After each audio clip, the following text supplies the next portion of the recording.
बात करेंगे जहां उत्तराखंड विधानसभा में वित्तीय वर्ष 2022-23 के लिए पुष्कर सिंह धामी सरकार का बजट पेश हो गया है।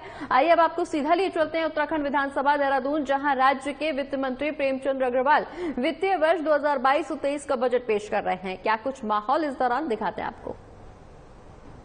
से सम्मानित सदन को अवगत कराने से पूर्व मैं किसानों, उद्यमियों, व्यवसायियों, शिक्षकों, चिकित्सकों, माताओं, बहनों व युवाओं को ये पंक्तियां समर्पित करता हूं। वो खून पसीने की स्याही से सबकी किस्मत लिखते हैं, उस फौलादी नींव पर हम विकास पथ पर बढ़ते हैं, हम विकास पथ पर बढ़ते हैं। अब मैं 2022 के आय व्यय से सदन को अवगत कराना चाहूंगा। नियोजन, वित्त और प्रशासन। माननीय अध्यक्ष जी, समुचित नियोजन के बिना विकास के लक्ष्यों को प्राप्त नहीं किया जा सकता है। यह आवश्यक है कि राज्य में संचालित योजनाओं का समुचित अनुवेक्षण हो, संसाधनों की अभिवृद्धि के अनवरत प्रयास हो, मित व्ययता हो, समुचित कानून व्यवस्था हो तथा नवाचार व नवीन प्रौद्योगिकी को निरंतर बढ़ावा मिले।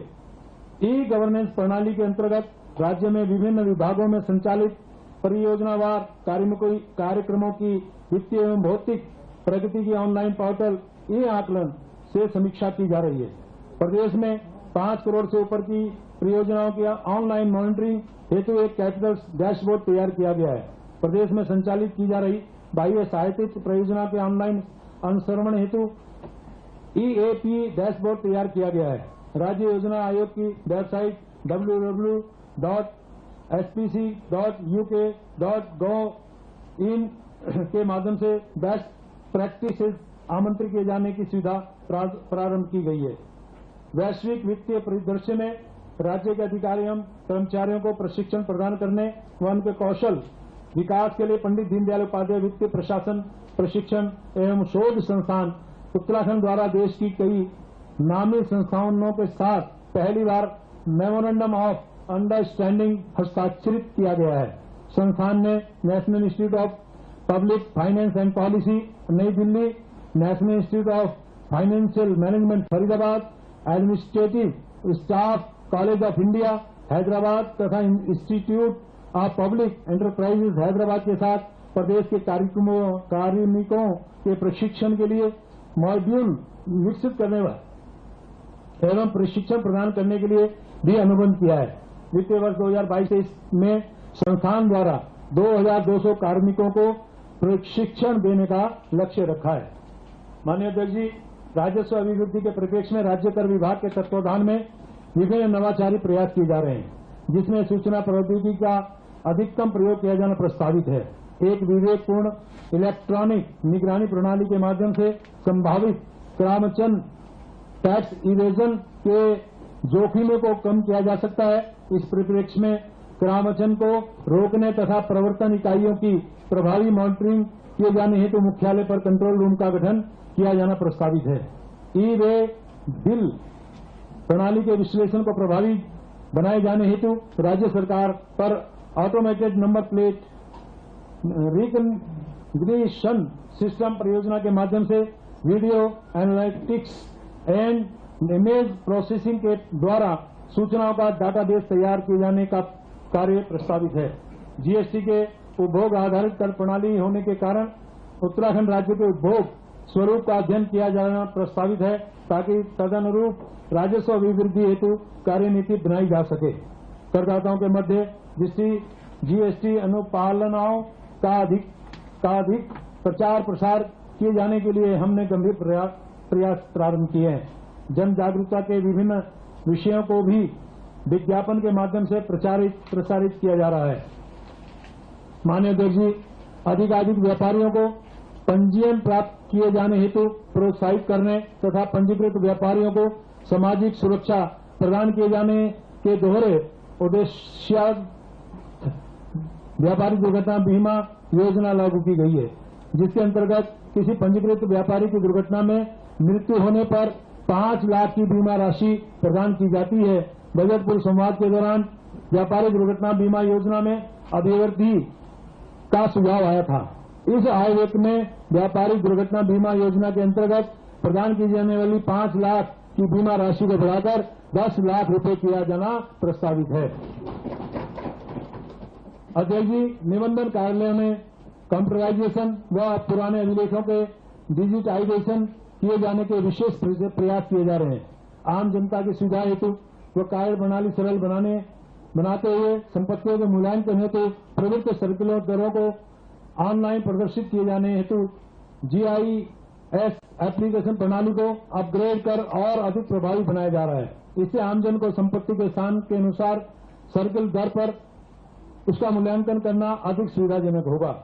निबंधन कार्यालय में ऑथेंटिकेशन EKYC व वर्चुअल प्रेजेंस के माध्यम से कार्य संचालित कराने के उद्देश्य से सूचना प्रौद्योगिकी की स्थापना को सुदृढ़ करने से संबंधित सुधार किए जाने प्रस्तावित हैं।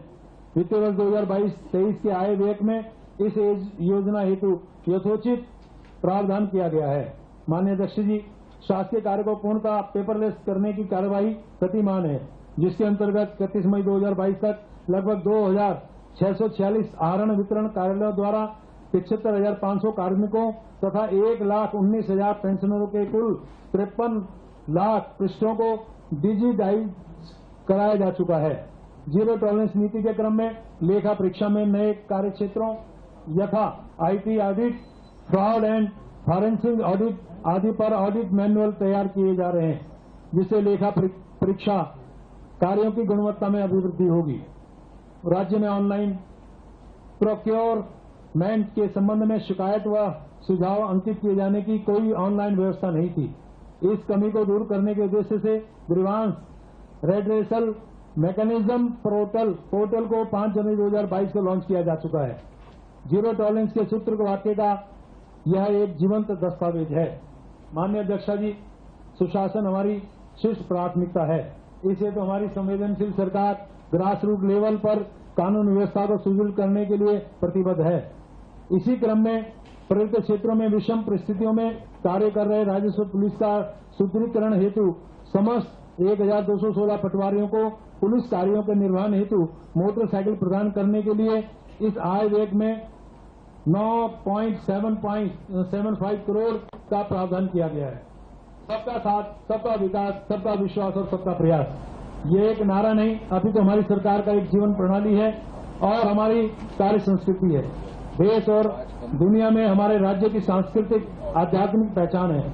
हम एक ऐसी व्यवस्था बनाना चाहते हैं जिसमें भेदभाव की कोई जगह न हो, जो समानता और सामाजिक बुनियादों पर मजबूती के साथ खड़ी हो और जो प्रगतिशील हो। राज्य में सभी वर्ग के लोगों को समान अधिकार, सामाजिक सद्भाव व लैंगिक न्याय को बढ़ावा देने के लिए हमारी सरकार प्रयत्नशील है। हमारी सरकार ने विवाह, तलाक, संपत्ति के अधिकार, उत्तराधिकार से संबंधित लागू कानून, विरासत, गोद लेने, रखरखाव, संरक्षकता इत्यादि एवं समान नागरिक आचार संहिता के परीक्षण एवं क्रियान्वयन हेतु विशेषज्ञ समिति का गठन किया है। इस हेतु आय व्यय में नई मांग के माध्यम से 5 करोड़ का प्रावधान किया गया है। कृषि एवं सहायक गतिविधियां, अध्यक्ष जी, ये हमारा पथ और हम प्रतिबद्ध यूं स्वयं को झोंक देंगे और क्या उत्तरों में हम उम्मीदें रोक देंगे। जनता के सुझाव व बजट पूर्व संवाद में अनेक सुझाव कृषि व सहायक गतिविधियों को लेकर भी प्राप्त हुए थे। किसानों के उत्पादों की जंगली जानवरों से सुरक्षा तथा उनके उत्पादों के लिए बाजार उपलब्ध कराना हमारी शीर्ष प्राथमिकता है।